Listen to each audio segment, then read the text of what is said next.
ძალიან მაინტერესებს, ვინ დაარქვა ამ ურცხობილებს ნიგზიანი სიგარეტა. აი რა შუაში იყო. ჩემთვის ეს არის ნიგზიანი ხვეულა. ცომი მოვამზადე Valios 82%-იანი ნაღების კარაქით, რომელსაც უკვე ძალიან ბევრი წელია ვიყენებ და არც ერთხელ ჩემთვის იმედი არ გაუცრუა. იმავე ხარისხი ფერზეც კი ეტყობა. ქვილი ოთახის ტემპერატურის კარაქი, არაჟანი, კვერცხის გული, გამაფხვრებელი და ვანილი კარგად გადავურიოთ ერთმანეთს. მოვზილოთ რბილი და ელასტიური კვერცხის ცილა, დაბლენდერებული ნიგოზი, ვანილი, დარიჩინი და ლიმონის ცედრა. კარგად გადავურიოთ ერთმანეთს. უნდა მივიღოთ ასეთი კონსისტენციის შიგთავსი. ცომი გავაფრთხილოთ მაქსიმალურად თხლად.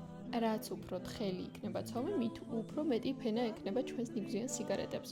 გამოვჭრათ სამკუთხედებად, მოვათავსოთ შიგთავსი, კიდეები ოდნავ შევუკეცოთ, რომ შიგთავსი არ გადმოვიდეს და ხელის მარტივი მოძრაობით დავამრგვალოთ. მოვათავსოთ საცხობ ლანგარზე და გამოვაცხოთ 180 გრადუსზე მზაობამდე. ჩემს ხუმალს დაახლოებით 30-40 წუთი მაინც სჭირდება.